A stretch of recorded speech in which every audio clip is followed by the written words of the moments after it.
کیونکہ ایک lady constable حوالات کا دروازہ کھول چکی تھی۔ رمیسا ضبط کے کڑوے گونج پڑتی اس کے پیچھے ہی حوالات سے باہر نکل آئی، اور مجبوری میں ان دونوں کو وہ نکاح کرنا پڑا۔ ابھی نکاح کو 5 منٹ ہی ہوئے تھے جب تیز قدموں سے ذیشان شاہ پولیس اسٹیشن میں داخل ہوا۔ اسے دیکھ کر زاویار نے سکون کی سانس لی۔ وہ فوراً ذیشان کے گلے لگ گیا۔ شکر ہے بھائی آپ آ گئے، ورنہ ان لوگوں نے تو میری جان عذاب کرتی تھی۔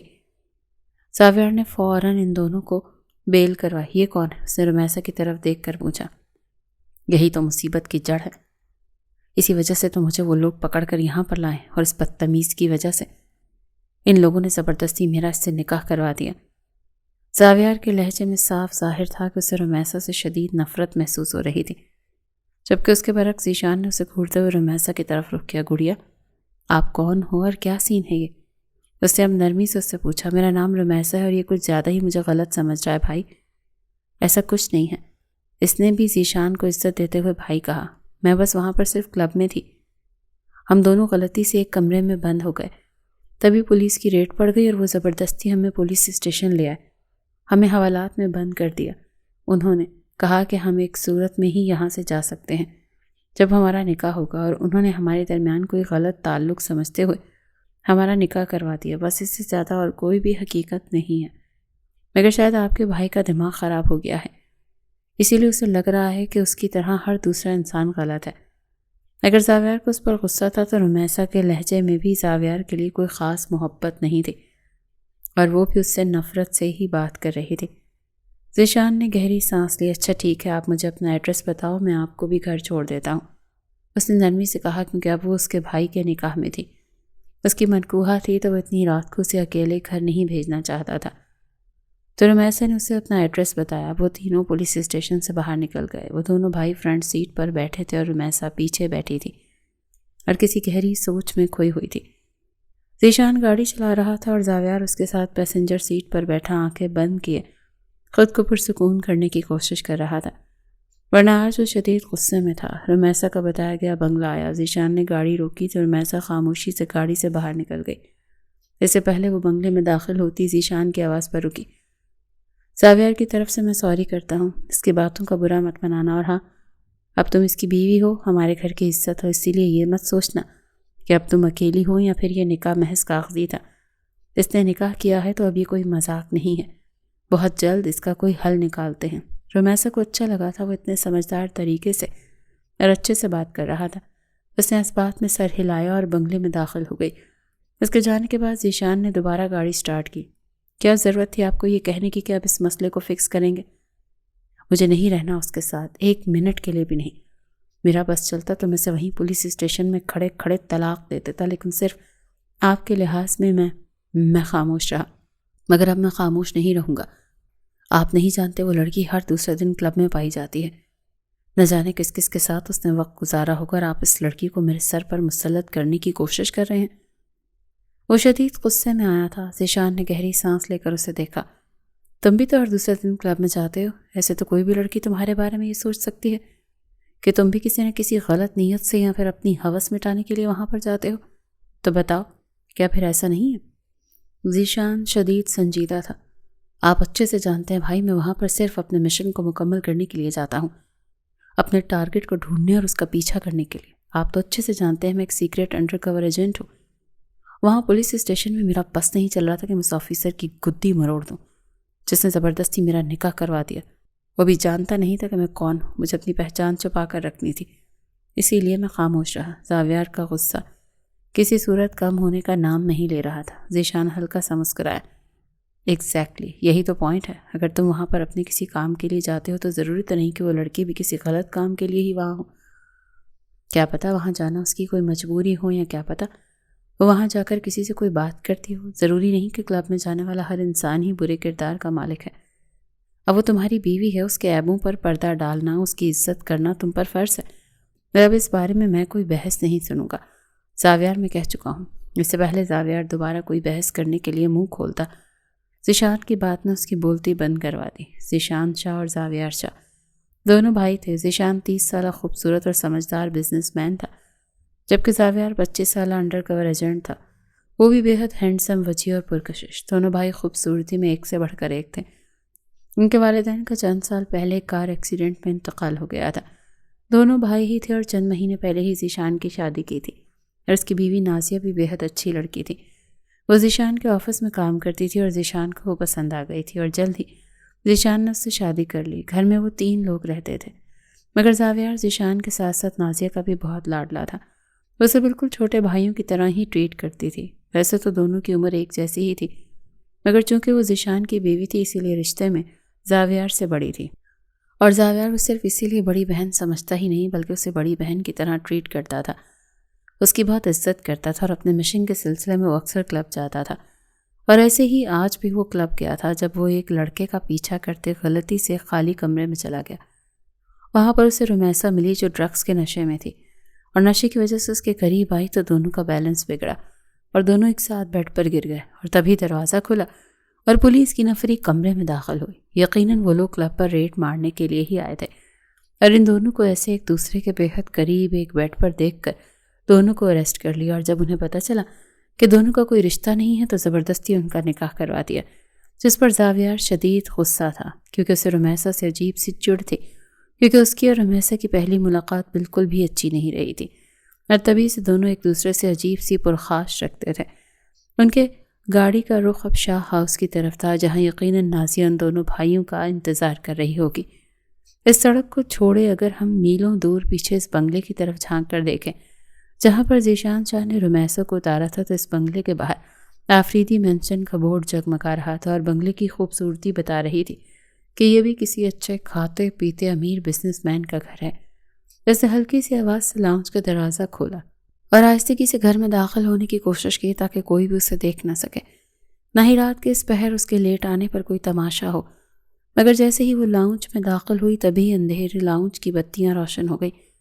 رمیسا نے اذیت سے آنکھیں میچیں۔ جیسے ہی اس کی نگاہ سیڑھیوں کے اس پار اوپر کھڑے اپنے باپ پر گئی تو وہ نفی میں سر ہلاتی رہ گئی۔ تو یہ طے تھا کہ آج کی رات کوئی نہ کوئی تماشا لگنا تھا۔ اب جب کہ وہ پکڑی گئی تھی تو وہ خاموشی سے آگے بڑھی اور 2 سیڑھیاں چڑھ کر اپنے باپ کے سامنے آ کر کھڑی ہوئی۔ وہ ابھی بھی اس سے چند سیڑھیاں اوپر ہی کھڑے تھے۔ وقت دیکھا ہے تم نے؟ یہ کوئی ٹائم ہے جوان لڑکیوں کے رات کو 2 بجے گھر واپس آنے کا؟ وہ شدید برہم نظر آ رہے تھے۔ اس سے پہلے رمیسا کوئی جواب دیتی جمشید آفریدی کے پیچھے ان کی بیوی بھی آ کر کھڑی ہوئی۔ یہ رمیسا کی سوتیلی ماں تھی۔ وہ بہت چھوٹی تھی جب اس کی ماں کی موت ہو گئی، اور اس کی ماں کی موت کے چند مہینے بعد ہی اس کے باپ نے دوسری شادی کر لی۔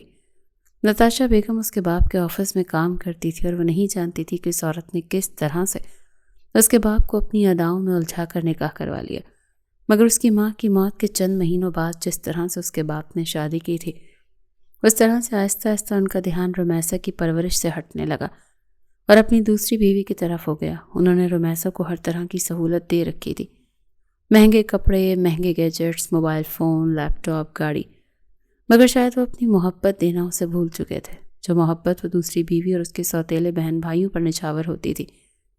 بس کریں، آپ کیوں غصہ کر رہے ہیں؟ یہ تو اس کے روز کے کام ہیں۔